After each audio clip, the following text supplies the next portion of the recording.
Okay, let's jump right in. You know that feeling, right? Wanting something really sweet or maybe super salty, but then you think about all the sugar or sodium. It's a constant thing. It really is a modern food dilemma. Exactly. And that's why OTaste caught my eye. They seem to be tackling this head on.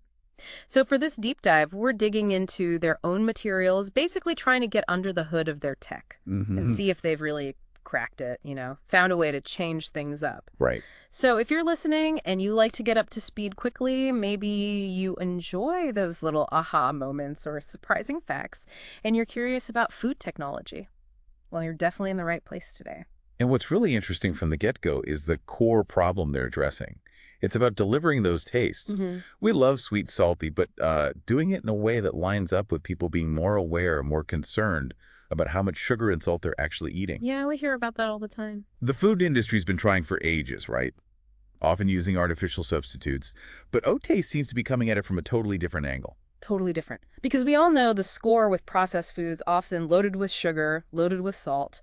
We worry, we try to pick healthier options, but sometimes they just don't hit the spot, do they? They really don't always satisfy that craving. Then a taste is up saying, it's not magic, it's our technology. And the key seems to be this patented micromilling. Yeah, the micromilling. That's where it gets pretty fascinating. As they describe it, it's not about creating fake sweetness or saltiness. Okay. Instead, they take natural sugar, natural salt, and they process it in a very, very specific way. It probably involves grinding it incredibly fine. Like super fine powder. Exactly. Increasing the surface area, Mm. maybe changing the crystal structure slightly. And the result is you need way less to get the same taste hit. Huh. And they also mention this process helps keep the flavors stable, especially in foods with more fat content. That makes sense, actually. If you only need a tiny bit, maybe it interacts differently in the food, has less of a chance to degrade or something. Potentially, yes. It could have that kind of knock-on effect on how it behaves chemically within the product. Okay, so let's talk numbers, because that's where you really see the potential scale of this. They use salted nuts as an example. Right. Your typical high-sodium nuts might have, what, around 1130 milligrams of sodium per 100 grams? Which is quite a lot. But their O-taste salted nuts, less than 400 milligrams. Same amount of nuts, way less sodium. That's a massive drop. We're talking about 65% less sodium. 65%. If you think about public health, about high blood pressure and heart health linked to sodium, Yeah. a reduction like that, well, it could be really significant if applied widely. Absolutely. And it's not just nuts. They mentioned potato chips too, getting real saltiness, but with a very low sodium level. I mean, potato chips are like the classic salty snack where you feel a bit guilty checking the label. Guilty pleasure for many, yeah. It suggests they're targeting those everyday foods where sodium can really creep up without you noticing. So how are they doing that? Getting that salty hit with less actual salt? It must come back to that milling, right? It almost certainly does. By making the salt crystals microscopic, they dissolve much faster on your tongue. Ah, okay. Instant hit. Right. More surface area hits more taste receptors more quickly, so you perceive it as intensely salty, even though the total amount of sodium is much lower. Think about dusting fine salt versus coarse salt.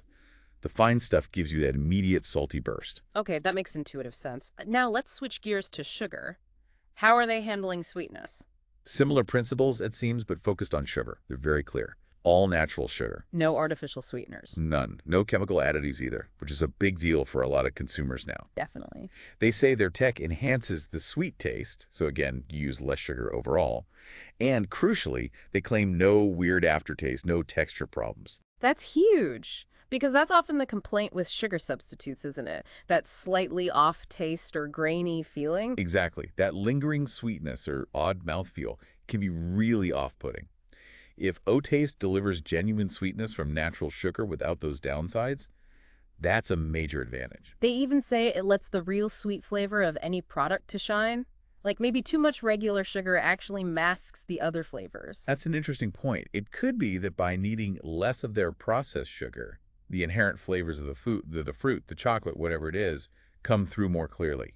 It's about optimizing the natural ingredient, not replacing it. Okay, so enhancing the natural stuff. And the same idea applies to their salt. Again, all natural salt, enhancing the flavor, significantly reducing sodium. It's a parallel approach. Right. Now here's the bit that really made me blink, the 10x factor. Ah, yes.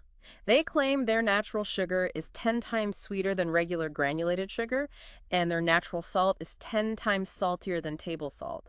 10 times. It sounds almost unbelievable, doesn't it? It does. How is that even possible? Well, again, it almost has to be the micromilling, that extreme increase in surface area. So more contact points for taste buds. Essentially, yes. Imagine those tiny particles just flooding your taste receptors all at once. It creates a much stronger signal, a much more intense perception of taste from a much smaller amount of the actual substance. The molecules aren't different, but how they're presented to your tongue is amplified enormously. Wow. 10 times amplification. It's kind of hard to wrap your head around.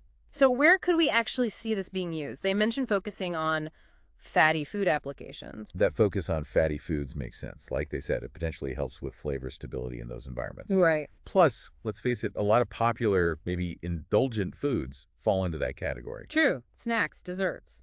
Exactly.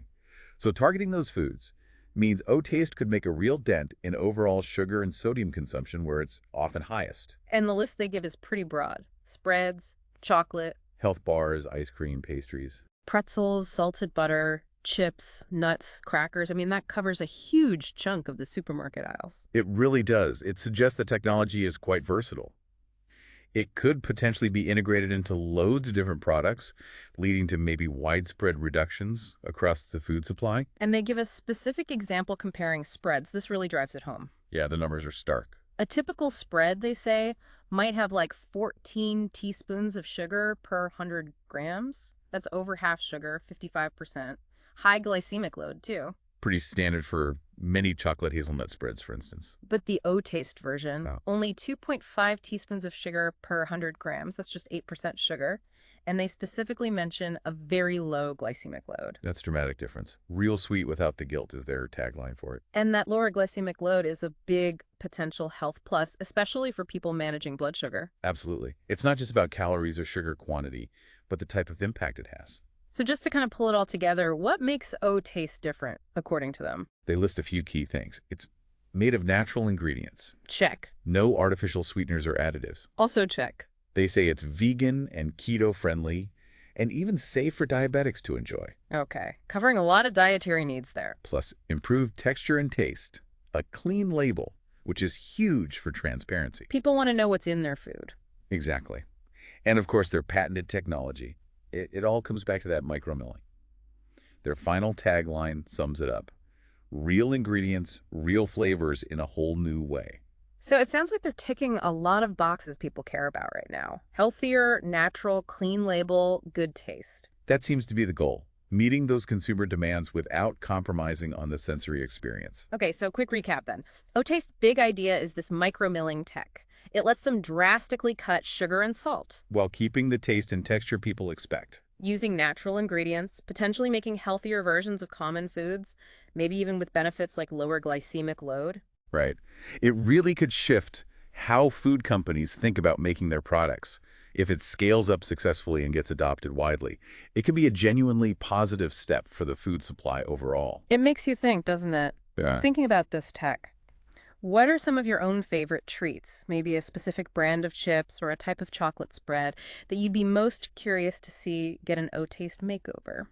That's a good question. It really puts into perspective the potential impact, not just on our own cupboards, but on the whole food industry and maybe even public health down the line. Definitely leaves you with something to chew on.